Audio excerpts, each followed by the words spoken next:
অবশেষে নাটকীয়তার অবসান ঘটিয়ে বিদেশি খেলোয়াড়দের নিয়ে মাঠে নেমেছে রাজশাহী। গত ম্যাচে পারিশ্রমিক ইস্যু নিয়ে রাজশাহীর বিদেশি ক্রিকেটাররা মাঠে নামতে অস্বীকৃতি জানিয়ে ম্যাচ বর্জন করেছিল। তবে আজকের ম্যাচে ফ্র্যাঞ্চাইজিটি সেই সমস্যা সমাধান করে নিয়ম অনুযায়ী দুইজন বিদেশি ক্রিকেটার নিয়ে মাঠে নেমেছে। বিস্তারিত জানাচ্ছেন শিহাব ইসলাম। টুর্নামেন্টের শুরু থেকেই রাজশাহী তাদের মাঠের বাইরের কার্যক্রম দুর্বলভাবে প্রদর্শন করেছে, যা শুধু তাদের দলই নয়, বিতর্কিত করেছে বিপিএলকেও। সিলেট স্ট্রাইকার্সের বিপক্ষে রাজশাহী নিয়ম অনুযায়ী দুজন বিদেশি ক্রিকেটার রায়ান বার্ল ও আফতাব আলমকে নিয়েই মাঠে নেমেছে। তবে তাদের সাথে ছিল না মোহাম্মদ হারিস। গতকাল ম্যাচ শুরু হওয়ার 1 ঘন্টা আগে মিরপুর শেরেবাংলা স্টেডিয়ামে প্রবেশ করে রাজশাহী দল, কিন্তু তাদের সাথে ছিল না কোনো বিদেশি ক্রিকেটার। 14 জন দেশি ক্রিকেটারের সঙ্গে একমাত্র ছিলেন প্রধান কোচ ইজাজ আহমেদ। বিদেশি ক্রিকেটাররা যেমন মোহাম্মদ হারিস ও রায়ান বার্ল ড্রেসিং রুমে আসেননি। জানা যায় পারিশ্রমিকের সমস্যা নিয়ে মালিক পক্ষের সঙ্গে বৈঠকে বসেছিলেন তারা। চুক্তির অর্থ না পাওয়ায় ওই ম্যাচ বয়কটের সিদ্ধান্ত নেন বিদেশি ক্রিকেটাররা। তবে বিপিএলের নিয়ম অনুযায়ী একাদশে অন্তত 2 জন বিদেশি খেলোয়াড় রাখা বাধ্যতামূলক। এ কারণে বিসিবি বিশেষ ব্যবস্থা নিয়ে রাজশাহীকে দেশি ক্রিকেটারদের নিয়ে মাঠে নামার অনুমতি দেয়।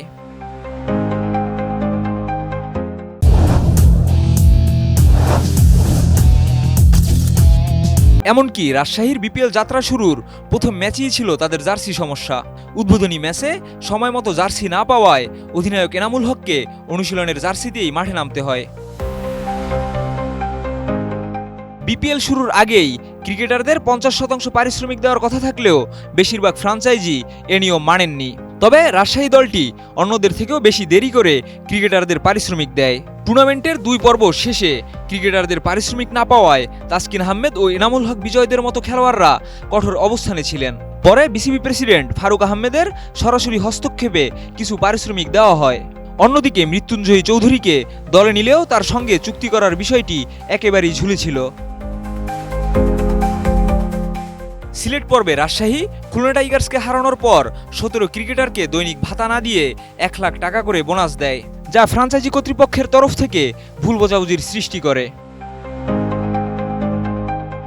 তারপর চট্টগ্রাম পর্বে হঠাৎ করেই ঘটে অধিনায়ক পরিবর্তন। এনামুল হক বিজয়কে সরিয়ে দায়িত্ব দেওয়া হয় তাসকিন আহমেদের কাঁধে। যদিও দলের পক্ষ থেকে ব্যাটিংয়ে মনোযোগী হতে এনামুলকে সরানোর কথা বলা হয়, তবে আড়াল থেকে আসল কারণটি পরিষ্কার হয়নি। এরপর ম্যাচ পাতানোর সন্দেহ উঠেছিল রাজশাহীর এক ক্রিকেটারের ব্যাপারে। এত সব বিতর্কের একের পর এক ঘটনা রাজশাহীকে যেন দুর্বার রাজশাহী না, বরং দুর্বল রাজশাহী হিসেবেই পরিচিত করেছে দর্শক মঞ্চে। অনেক গণমাধ্যম তো আবার দুর্নাম রাজশাহী হিসেবেও অভিহিত করেছে তাদের, যা একই সাথে রাজশাহী সহ বিপিএলকেও করেছে প্রশ্নবিদ্ধ। শিহাব ইসলাম, এটিএন নিউজ।